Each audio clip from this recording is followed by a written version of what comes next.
Chicos, ¿cómo están? Bienvenidos a las clases virtuales del curso de biología.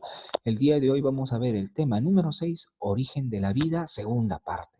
La clase que había pasado nosotros ya habíamos visto el tema del origen de la vida y habíamos visto dos teorías en las cuales nos daban tratar de explicar cómo esta complejidad del origen de la vida se iba a dar en nuestro planeta, ¿no? En las cuales tuvimos a los vitalistas, por ejemplo, recordando en uno de los defensores más fervientes de esta teoría fue Aristóteles, ¿no? En la cual decía que la vida surgía de forma espontánea. Por eso, esto también era llamada la teoría vitalista y a estas personas se las llamaban los vitalistas. Pero ahora vamos a conocer otra teoría, que es la teoría de los mecanicistas. Y esta teoría de los mecanicistas vamos a tener a uno de los defensores de esta teoría, por ejemplo, va a ser Francisco Redi.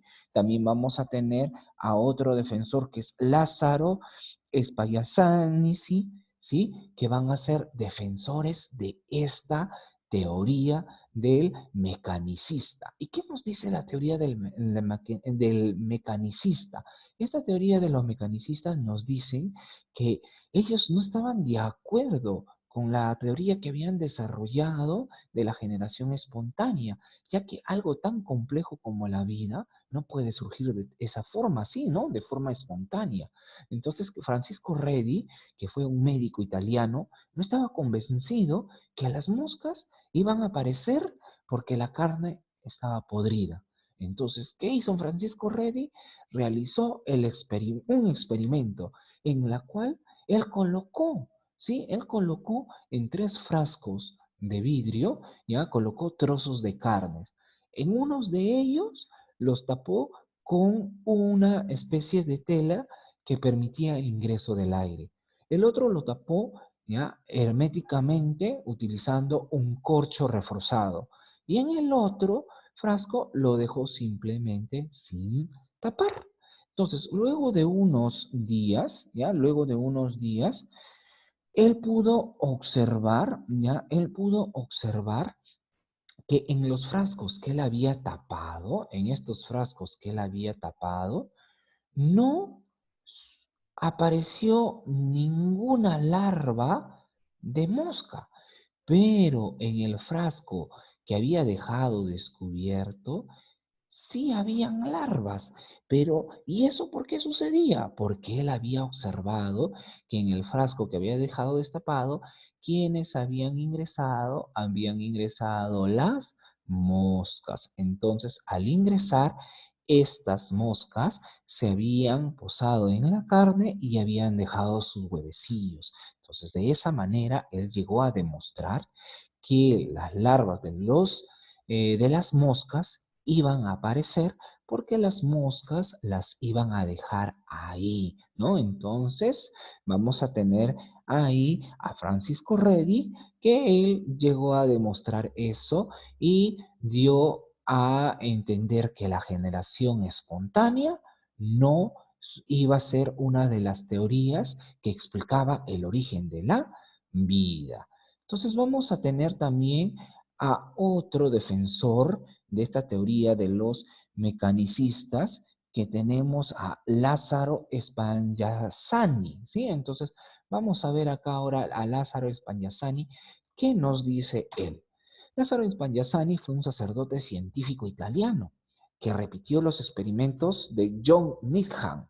Entonces nosotros habíamos visto en la clase pasada, John Needham, ¿sí? Él, colocó unos caldos de cultivo en unos frascos y luego esos caldos de cultivos, al pasar los días, habían aparecido microorganismos. Entonces él decía que en los caldos de cultivos aparecían los microorganismos dando respaldo a la teoría de la generación espontánea.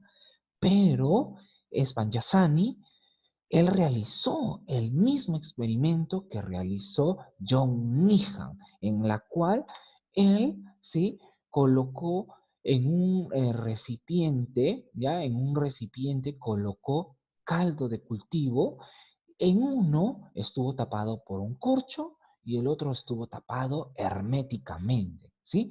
Entonces, Al cabo de unos días que había dejado esas pruebas ahí, pudo observar que en el frasco donde estaba el corcho habían aparecido microorganismos, ¿sí? Y en el frasco, ¿ya? En este frasco de acá habían aparecido microorganismos, pero en el frasco que lo había dejado tapado herméticamente, que voy a poner de color azul, no aparecieron ningún microorganismo. ¿Y eso a qué se debía?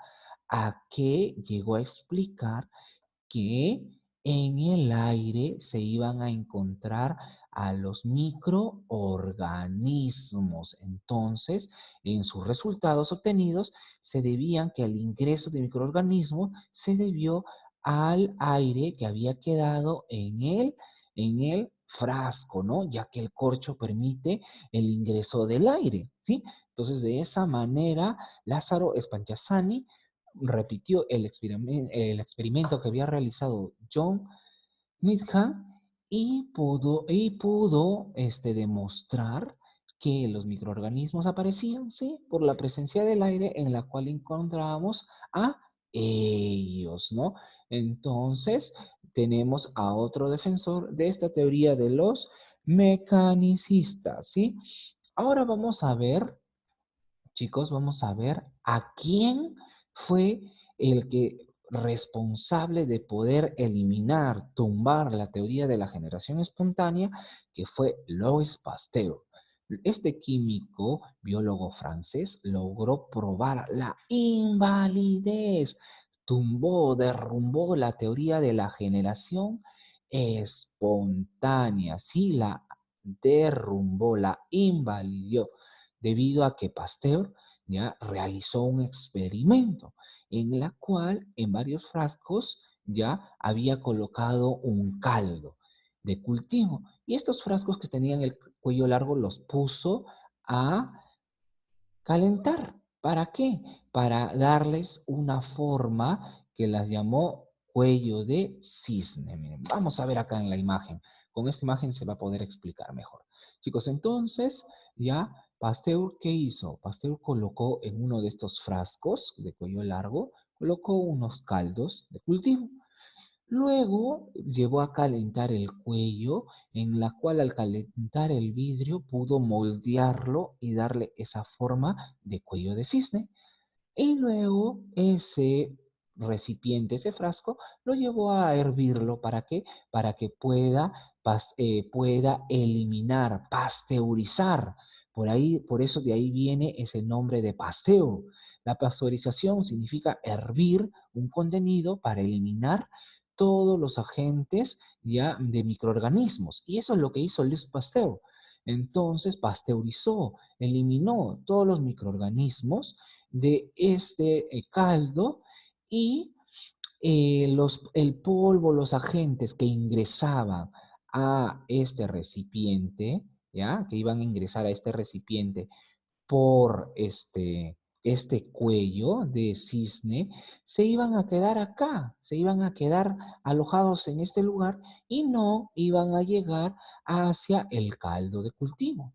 Entonces, ya, este frasco permitió, ya, que los microorganismos se quedaran en el cuello de cisne. Pero Luis Pasteur, para poder demostrar que los microorganismos se encontraban en las partículas de polvo, este frasco lo inclinó y al inclinarlo permitía el ingreso de estas partículas de polvo conteniendo a los microorganismos.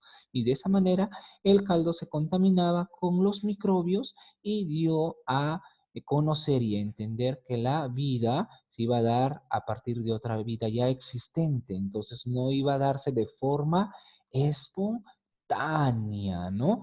Entonces, chicos, hemos visto otra teoría más acerca de las teorías que nos dan a conocer el origen de nuestra vida en nuestro planeta. Muy bien, chicos, entonces espero les haya gustado la clase del día de hoy.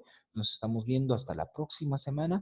Cuídense mucho y será hasta la próxima clase.